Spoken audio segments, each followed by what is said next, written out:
Hello बच्चों, let's read the question. Question says a point object traverses half the distance with velocity v naught. The remaining part of the distance is covered with velocity v1 for the half time and with velocity v2 for the rest half. The average velocity of the object for the whole journey is. Four options given here. We just have to find out the solution. बच्चों solution में हम सबसे पहले बात करेंगे की concept की. ध्यान रखिए बच्चों, यहाँ पे बात कर रहा है एवरेज वेलोसिटी की. तो एवरेज वेलोसिटी की अगर हम बात करें तो एवरेज वेलोसिटी जो होती है, एवरेज वेलोसिटी जो होती है वो होती है बच्चों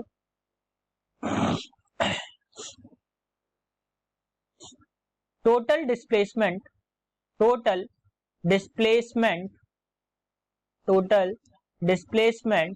अपॉन टोटल टाइम टेकन. और एक बात और ध्यान रखिए बच्चों, वेलोसिटी इज इक्वल टू क्या होता है, डिस्प्लेसमेंट अपॉन टाइम, और डिस्टेंस यहां से क्या मिल जाएगा आपको, वेलोसिटी इनटू टाइम. ये भी ध्यान रखिएगा बच्चों. अब क्वेश्चन के अकॉर्डिंग हम देखते हैं, एक पॉइंट ऑब्जेक्ट है, हाफ डिस्टेंस ट्रेवल करता है वेलोसिटी v नॉट से. बच्चों हमने कोई ये डिस्टेंस मान लिया x है, x डिस्टेंस है, और ये एक्स वाई अगर मैं यहां से बात करूं तो ये डिस्टेंस ट्रेवल करता है x by two V naught velocity से, वी नॉट वेलोसिटी से x by two distance cover किया. तो मान लिया बच्चों यहां पे इसको टाइम लगा t1, और t1 टाइम जो लगा वो कितना लगेगा, अगेन मैं यहां से बात करूं तो टाइम इक्वल टू क्या हो जाएगा बच्चों, टाइम इज इक्वल टू होता है डिस्टेंस अपॉन वेलोसिटी. तो यहां से t1 की अगर मैं बात करूं तो जो टाइम लगेगा वो क्या लग जाएगा बच्चों, x this should be the displacement. तो ये है x by two into V naught, यानी कि जो t1 की वैल्यू आएगी वो क्या आ जाएगी, x upon two V naught. ये मैं फर्स्ट इक्वेशन मान लेता हूं. ये पहले हाफ पार्ट की बात हो रही थी. अब जो दूसरा हाफ पार्ट बचा, यानी कि ये में x बाई टू है और ये भी x बाई टू बच रहा है. अब अगर यहां से x बाई टू डिस्टेंस की मैं बात करूं तो ये x बाई टू डिस्टेंस दो टाइम इक्वल टाइम पीरियड में बांट देता हूं. तो मान लिया ये t2 है तो ये भी बच्चों t2 हो जाएगा, क्योंकि दोनों इक्वल टाइम पीरियड है. और ध्यान रखिए बच्चों, t2 टाइम पीरियड में वो v1 वेलोसिटी चलता है और अगेन इधर t2 टाइम पीरियड में v2 वेलोसिटी चलता है. तो इन दोनों के द्वारा जो कवर डिस्टेंस होगा वो क्या हो जाएगा बच्चों, वो क्या हो जाएगा, ये मान लिया t2 टाइम पीरियड में v1 वेलोसिटी से x1 डिस्टेंस ट्रेवल करता है. मैं यहां पे लिख देता हूं x1 डिस्टेंस ट्रेवल करता है और यहां पे मैं x2 डिस्टेंस ट्रेवल करता है. तो अब मैं इन दोनों के अकॉर्डिंग बात करूं तो क्या मिल जाएगा बच्चों, x1 डिस्टेंस जो होगा वो क्या हो जाएगा, वेलोसिटी. अब मैं यहां से अगर मैं बात करूं, डिस्टेंस क्या होता है, वेलोसिटी इनटू टाइम, तो t2 इंटू वेलोसिटी v1. और x2 की मैं बात करूं तो वो क्या हो जाएगा बच्चों, t2 इंटू वेलोसिटी v2. ये सेकेंड इक्वेशन है और ये थर्ड इक्वेशन, मैं इसको नाम दे देता हूं.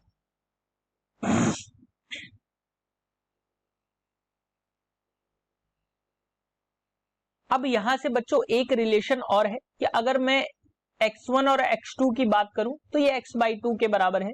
तो मैं यहां पे लिख देता हूं x1 प्लस x2 जो है वो क्या है, x by capital x by to, क्योंकि ये डिस्प्लेसमेंट जो हमने माना था वो क्या माना था बच्चों, कैपिटल x, तो ये कैपिटल x बाई टू हो जाएगा. अब मैं इसके अकॉर्डिंग देखूं, और ये भी बच्चों ध्यान रखिएगा, ये भी क्या हो जाएगा, x बाई टू, ये कैपिटल x है, ध्यान रखिए ताकि आपको कैलकुलेशन में प्रॉब्लम ना हो. नेक्स्ट हम स्लाइड में इसको देख लेते हैं. तो x1 प्लस x2 की अगर मैं बात करूं तो ये क्या मिल जाएगा बच्चों, वैल्यूज को अगर मैं पुट करूं x1 प्लस x2, ये किसके बराबर है, x बाई टू के. और x1 की वैल्यू क्या थी बच्चों, t2 into v1 plus t2 into v2 equals to x by to.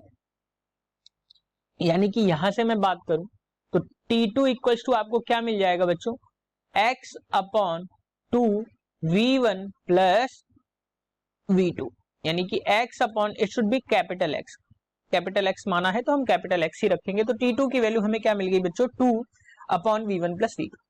अब हमसे एवरेज स्पीड में हमें पहले चाहिए बच्चों टोटल टाइम, तो टोटल टाइम क्या हो जाएगा यहां से, टोटल टाइम, तो टोटल टाइम क्या है बच्चों t1 plus t2 plus t2। क्यों दो बार बच्चों हमने यहाँ पे t2 को क्यों प्लस किया है, क्योंकि ये दो बार t2 के टाइम पीरियड से चल रहा है।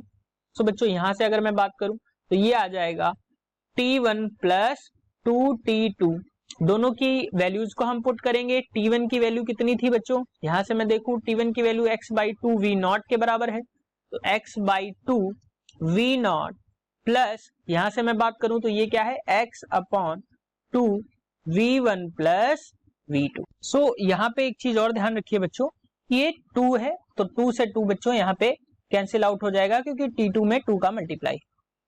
अब हम अगेन यहाँ पे बात करें तो जो टाइम की वैल्यू आ जाएगी, टोटल टाइम जो आ जाएगा मैं यहाँ पे लिख देता हूं, टोटल टाइम है मान लिया t, और t इज इक्वल टू क्या हो जाएगा x/2 v0 plus x/v1 plus v2। अब जब हम इसको सॉल्व करेंगे तो यहाँ पे आ जाएगा LCM 2v0 in bracket v1 plus v2, और ऊपर आ जाएगा बच्चों 2, यहां से अगर मैं बात करूं तो x को मैं कॉमन ले लेता हूं, ऊपर x को कॉमन ले लेंगे तो ये आ जाएगा v1 plus v2 plus 2v0 के बराबर है, यानी कि जो एलसीएम लेने पे हमें टोटल टाइम की वैल्यू ये मिली। अब एवरेज वेलोसिटी की अगर मैं बात करूं तो क्या हो जाता है बच्चों, total distance upon total displacement upon total time, तो टोटल डिस्प्लेसमेंट x है अपॉन टोटल टाइम अभी हमने निकाला x into v1 plus v2 plus 2v0 upon 2v0 into v1 plus v2। बच्चों यहां से अगर हम देखें तो वैल्यूज जो है कैंसिल आउट हो रही है, यानी डिस्प्लेसमेंट जो है x से x कैंसिल आउट हो रहा है।